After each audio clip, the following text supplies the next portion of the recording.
everyone, welcome to my wall.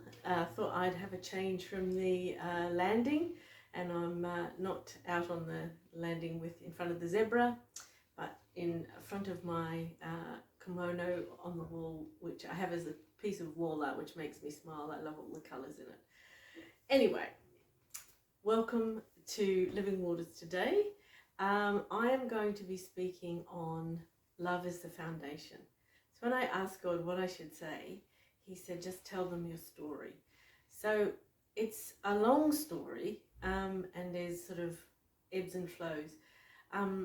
But interestingly enough, one of the things that started this story was a few years ago, we just seemed to hit a patch where a lot of people were saying that they didn't think that particular things that were happening in the media and social things, that was very loving, that God, that wasn't very Christian, that God wasn't a loving God, and it was really interesting. It was particularly highlighted one night when we were at a wedding reception, and two very drunk ladies had kind of cornered Daniel and were really kind of hammering away with lots of questions and about this a particular issue that they were interested in. And I was talking to Daniel about it later, and I kind of thought, you know what? Well, there's something wrong with what they were saying. Not their opinions, like that. Everybody's allowed their own opinion, but it was there, and I find that most people, most of us, if not all of us, have a belief that what we think love looks like is what it looks like. But the trouble is, in the many billions of people in this world, that means that you have that opinion times that many people, that everybody thinks that their opinion, their view of what love looks like, and love in action looks like, and real love looks like, is right. Well, even these two ladies had different opinions, so even though they were friends, they would have different views on things, and actually, so I started thinking about it and thinking, well, where does love actually come from? Where's the notion of love actually come from? And obviously it comes from the Trinity, who say that they are love, not loving. They don't just do loving things, that they are love. And the more I kind of thought about that and explored what that looks like, the more I realized that that was the God that I met. So I want to start with a quote as well.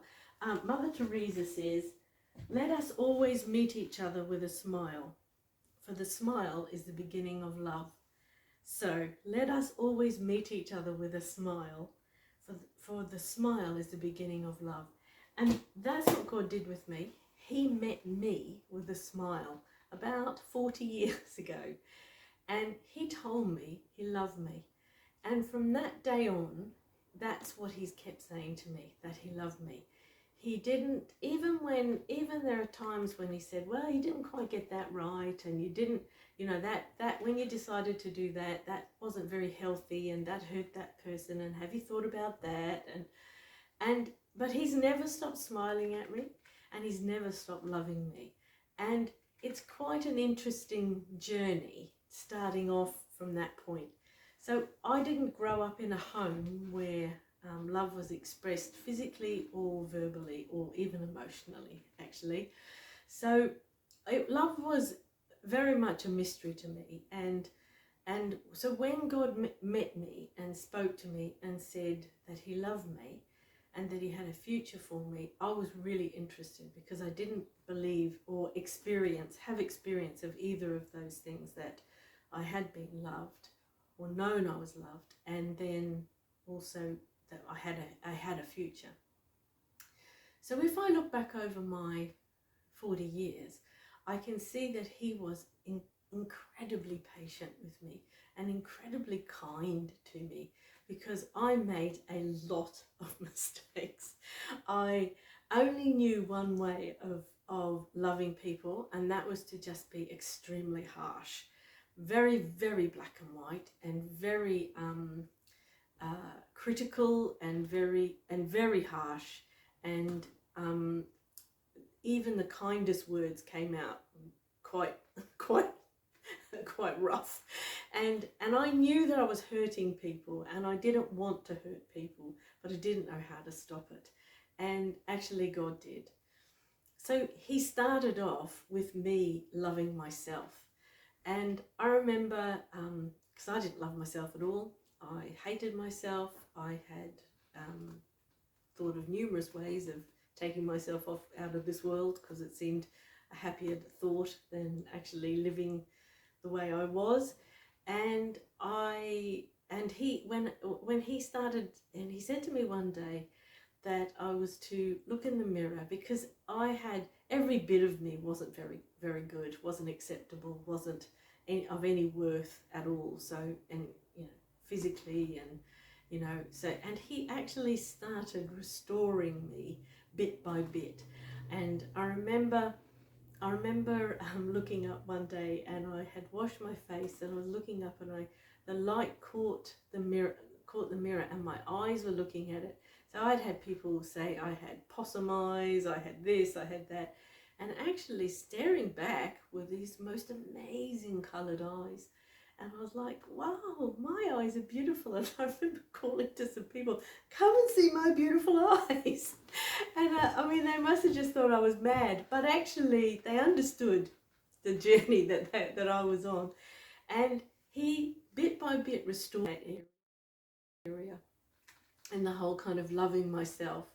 And that continued on. That wasn't just a one-off thing, and it wasn't just one look in a mirror. There was many, many times like that where he would just, it's because I see you like this. It's because I was there before you were born, and I said you were beautiful. You were, fearfully and wonderfully made. I am and was fearfully and wonderfully made. And then as he started in on that journey, then he started in liking other people, loving other people. And that was tricky. So, but again, God is incredibly wise and incredibly, they really know what they're doing. The Trinity really, really do. And he started healing the areas of my life that had been hurt by men in particular, but people. There wasn't, and then he brought Daniel across my path. And because I wasn't expecting to get married. I was a bit of a, I wasn't really sure if that ever was going to happen. So, but it did. And I fell in love with Daniel. So I was trusting him again. That's another journey. And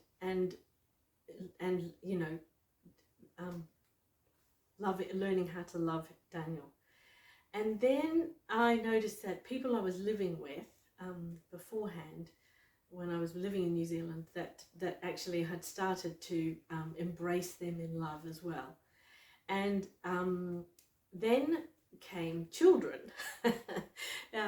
And actually kids were, again, I didn't know if I was ever going to have kids. I hadn't been really brought up around a lot of kids. They were not sort of really familiar to me in any way. Didn't really know what to do with them. And then, but one of the families in particular that I lived with was, they had children, and one little girl in particular, I just thought was just fantastic. She made me smile all the time. And, I could see that God was dealing with that, healing that area as well. Then I have my own children, and I am very scared that I'm never going to be able to handle this. I don't know how to deal with kids. I'm not going to make a good mum. I don't know how to do any of this. And just like he showed me how to love people, love myself, he showed me how to love my children. And then I had to start loving other people's children, and continue on that journey of loving other people. And that's the bit that has probably taken the longest and is the hardest journey, is loving others. But I absolutely see that, and I can see this progression in it, that he has softened my heart in each of these areas. and actually that's his process, that's his business with me, and his process, and it might not have looked like other people's journey, and that's okay, but that's how it's sort of how he has he and I have walked together through this, and we still are walking through this. So I am for the most part, I'm not worried about what you know, a lot of people coming at me kind of thing. Actually, there's a handful of people that scare me, or you know, and you know, I have reactions to, but generally I'm he and I are working through those people and those situations, and you know, I'm a lot healthier and a lot more whole, and absolutely love is the foundation. You know, I couldn't have done and couldn't have been what I have been, and for the last 40 years without him. I wouldn't even be here without him. So he absolutely has been the foundation of my life. And it going back to those kind of comments and those sort of criticisms from those people saying that they understood what love was, I don't think they have. I don't think when you because you fight with that kind of love. You are it's a very stressful, and it's a very it's a very isolating place to be, and thinking that you understand, and it's also very you can write people off because you think, well, your view of love isn't right because mine's the right one. And in actual fact, putting your hands in God's hands, and knowing that he is the one who is the foundation of love, they are love, that's the best and the safest place to be. Part of what I'm going to do today is we're going to just listen to a story that Donna sent me that I just absolutely loved when she sent it to me, I heard about it, and then I said, please can you record this, because I really want everybody to know and hear your story. It's happened a few months ago, but it's an incredible story, and then we'll talk about it afterwards.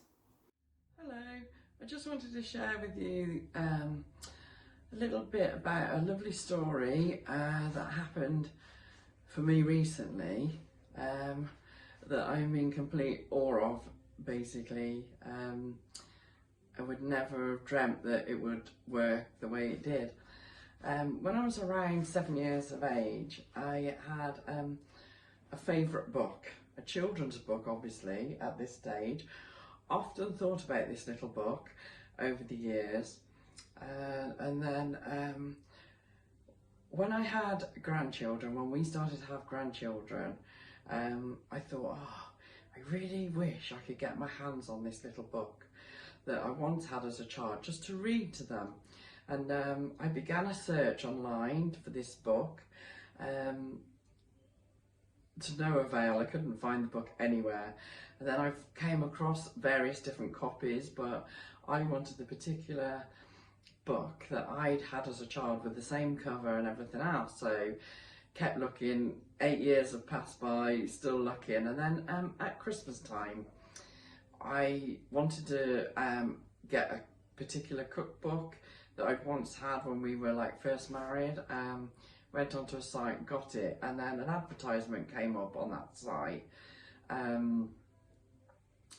saying, oh, we specialise in vintage and rare books. So I thought, oh, I wonder if it's possible. So I put in the search engine the book that I've been looking for so long and had continued to look for. And to my amazement, I flicked through, there was various different covers, and then I've come across the cover that I'd had when I was a child. So you can imagine my excitement. I was like, oh, this has got to be my book, not meaning my book personally, but the cover that I was looking for. So the site that I was on allowed you to like flick through the pages online to just check its, you know, quality and the state of the book at the moment. And I was just so excited that it was actually the book that I'd been searching for. And then to my amazement, as I was flicking through, turned over the page and was just thinking, oh, I'll buy it anyway.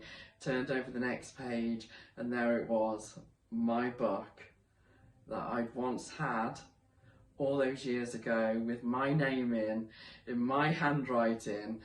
And it was just like, I cannot tell you the joy and just disbelief, basically, of how could this possibly be.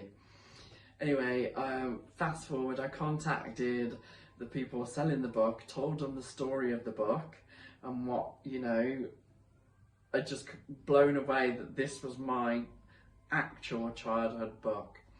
Anyway, we passed dialogue to and fro, and they were in awe, and they just said, you know, this is 1 in a million chance that we could reunite someone with a book that they once had. And it transpired that the book had travelled to America, and the ladies selling the book, their mother had started up this little project of selling rare books and vintage books for children, and that was her heart, and her heart was to just, you know, bless other children and likes and adults trying to reunite with their books, but not in a way of their actual book. And the 2 ladies now run this little bookshop. They're 2 retired primary school teachers, and their vision to carry on their mother's legacy was to actually have a brick building to sell the books from. Well, it transpires that hasn't happened yet, but they've got a market store in America which they're selling the books from. They were completely blown away with the story and wanted to share the story. But for me, it was just far more than that. It was just like, how can this be? Still in disbelief, waiting patiently. How could it have got to America? And all these things went on. When I spoke to my mom about it, she said, well, back then, we didn't really have charity shops as such as they are now. So I'm one of 6, so there was a lot of stuff in our house that was surplus, and my parents used to donate our unwanted toys and books to either the Children's Hospital or Dr. Bernardo's Children's Home. So that's how the book would have, you know, gone forward, passed on. So after talking to the ladies, they were saying, oh, this makes sense because, you know, a lot of the books were donated. A lot of charities have books and toys over and surplus, so they just got shipped over abroad and whatnot. So they think that's how it got to America. Anyway, this happened in November, and I was waiting and waiting and waiting for the post to come with the book in, and still thinking, oh, it's not mine, it can't be mine. And anyway, in January, the book arrived. I opened it, immediately knew that it was my book, my childhood book. And to my amazement, it was still intact, still exactly as I remembered it. And I just remember thinking, oh, thank you, Lord, that, you know, I just never thought this was even before. That isn't an amazing story, but it's amazing because there's loads of different things. But the incredible thing to me is I can hear heaven giggling. I can hear God laughing when he has made and built up this surprise for her. And that might surprise you to think that God laughs and giggles, that maybe he has, you know, he's not that, he doesn't appear to you like that. You don't know that God can be like that.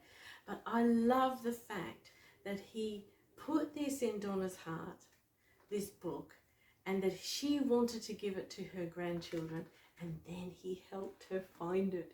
And if that is not, it's not coincidence, it is the most loving act I think I've heard of in a long time. There's nothing incredibly big, you know, no healing took place, no, you know, provision to do this, and no, but he made a way when there just didn't appear to be a way. And to me, that is the most sweetest and kindest and the intricate details of that story. When she told me it, I just thought, oh man, that is God. You are all over that story. And that's why I wanted people to hear it. And I just love God's love in that. I love the fact that he is smiling. I love the fact that Donna is smiling. I love the fact that she can go on to tell her story, how God, to her grandchildren, how good God is and how important they are to him. And it's just an incredible story. So I want to kind of ask you to consider. So I've got some questions, but I want to ask you to consider, how do you see God? Do you see him like these other ladies? Do you think that your perspective of God is like theirs, or do you think it's God's perspective? Do you think that your picture of who God is, in all of your presuppositions on things, on if you've grown up in a family or always having dogs, you think dogs are important, you think dogs are valuable. If you haven't grown up in a family or have life, you don't think dogs are important. You think they're okay, but you don't think they're important.